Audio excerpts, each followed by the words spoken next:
Hey guys, and welcome to another video. Today I want to talk to you about how to convince other people and persuasion as a skill in general. So let me start off by saying that convincing as a skill has been around for as long as humanity has been around. Think of ancient Greek democratic meetings.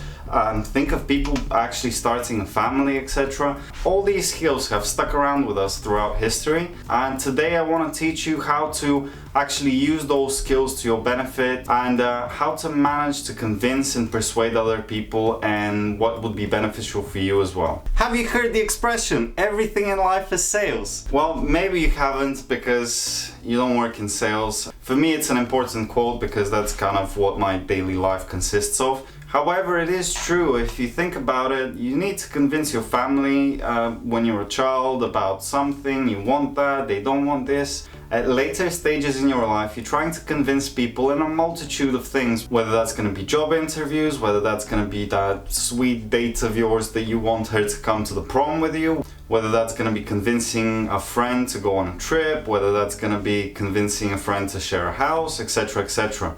Everything in life is about persuasion, and if you do it well, you can reap a lot of benefits. Now, one common occurrence that I notice is that many people don't really pay attention to their negotiating skills and they don't really pay attention to their persuasion tactics. In many cases, when that happens, is those people generally tend to blame outside factors rather than looking into their own technique and looking into their own execution of their plans. So rest assured, those skills are really easy to learn and pick up. Now, what you want to focus on is two main things. One would be your negotiating technique or persuasion technique, and then the other thing would be your outlook, your personality, your feeling about yourself. Start working on one, then the other one naturally starts coming to you. So breaking it down simply, the amount of persuasion consists of tactics and confidence. And if you master one or the other one will naturally follow. But you would need to work on improving both details so that you can have flawless executions every time. So let me begin with the easier one, and it's easier because I think once you learn those techniques, it's going to be much easier for you to go out there and practice. And then you can definitely work on the second one as you're doing this. So the first one would be the technique. Let me begin with the assumption that all humans are selfish, and we as human beings, we care mostly about how things are going to impact us and how they're going to change our lives for the better. And our outlook really depends on what we perceive as going to be beneficial to us. So following this idea, it's really important for you to kind of tell your counterpart or the person that you're trying to convince about how it's going to benefit them, how it's going to improve their life, how the decision that they're going to make, although probably will benefit you as well, would actually be more beneficial for them. You want to focus on how positive the change would be. You want to paint a picture for them. You want to make it visual. Try and include as much visual things as possible because the story and the end goal will be the one selling the idea. Also tell them that if they work with you, you both can make that happen. Offer some advice, offer some insight, and offer some support along the way, because that makes you seem more trustworthy. That makes you seem like you've got their best intention at mind. So this technique really relies on you knowing what the person wants from the beginning. And it's very important for you to know that. I'll make another video on how to actually discover those needs. Those needs are going to be the ones that matter to your counterpart. Those are going to be the pain points that you're going to be addressing with your solution or with whatever you want to happen. And thus you're going to be using the things that matter to them, the things that actually would drive their decision-making process. Also, not always, it really depends on the person, but sometimes you can ask them closed questions of the type of, you told me X, so why not go with that? Or you told me Y, let's go ahead with that.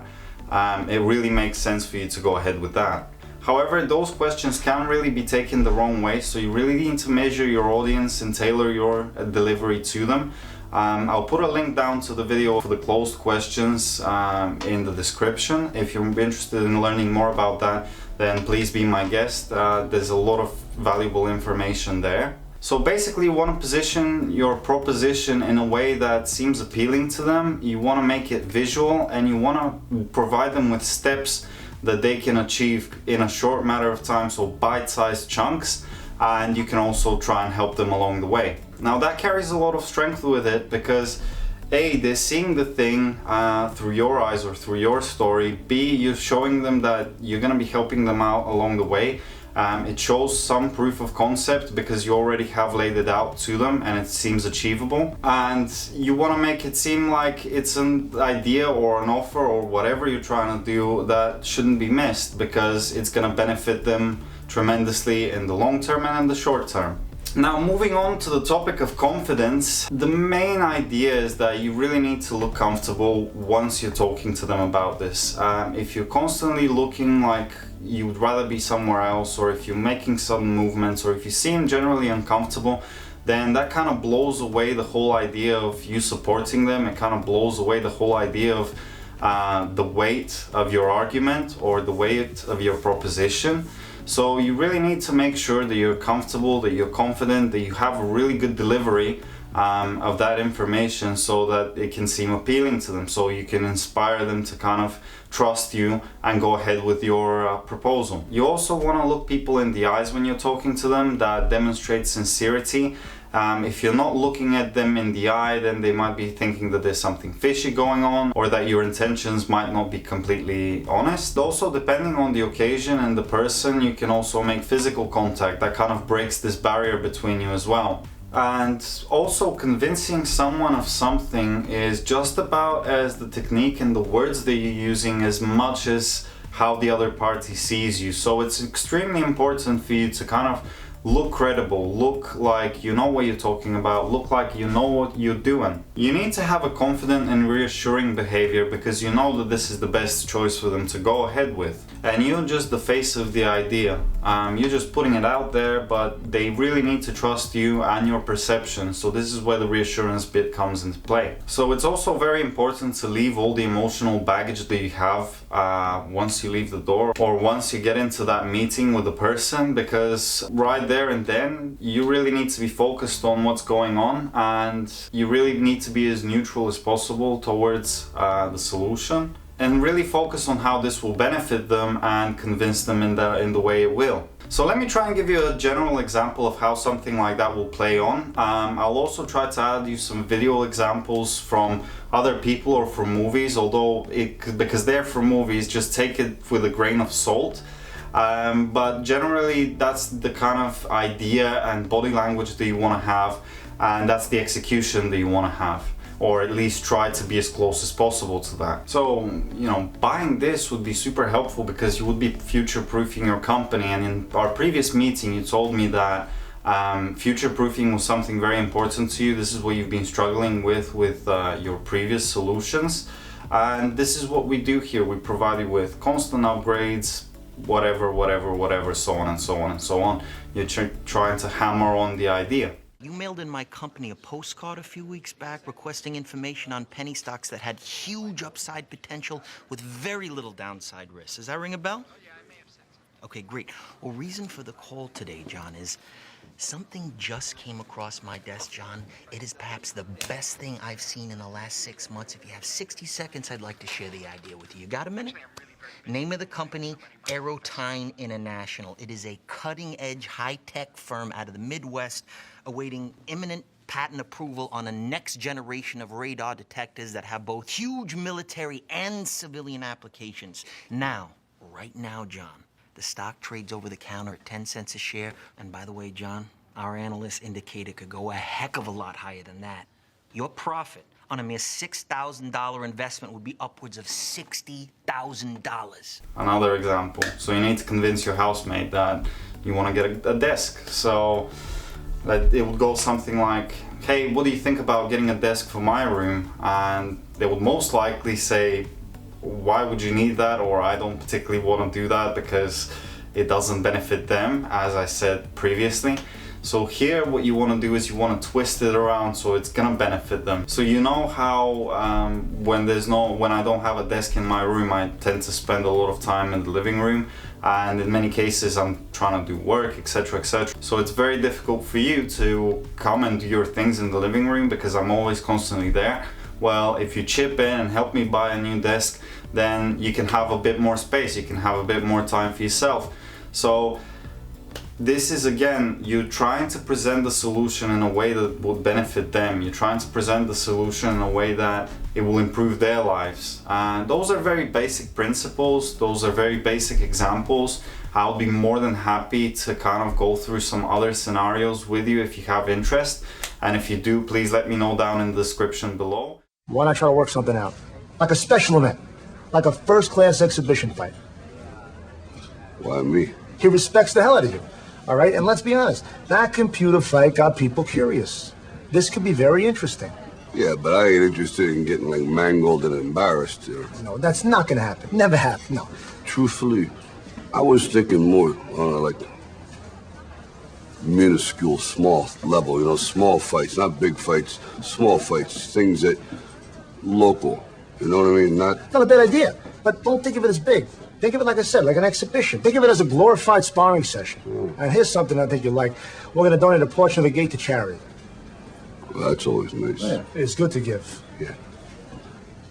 Where is it taking place? Las Vegas. Las Vegas. Nice and warm. This cold's got to be killing you. Stiff. You will better when you're warmer, you know that. Yeah. And if nothing else, you'll have news stories to tell.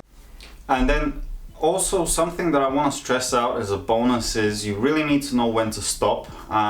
You really need to know when to stop talking. You really need to know when to stop pushing, because at one point, once you've laid out all the information, once you've hammered in the ideas and how it will benefit the other person and how it will change their life, then if you continue talking, then you just kind of seem like you don't have your best intention in mind. It kind of seems like you really want this for yourself.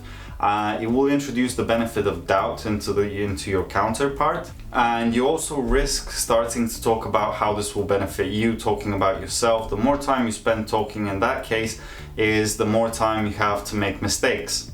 And if you start making mistakes, then the other party starts doubting your authenticity, and authenticity is something that you're selling your idea or your solution on.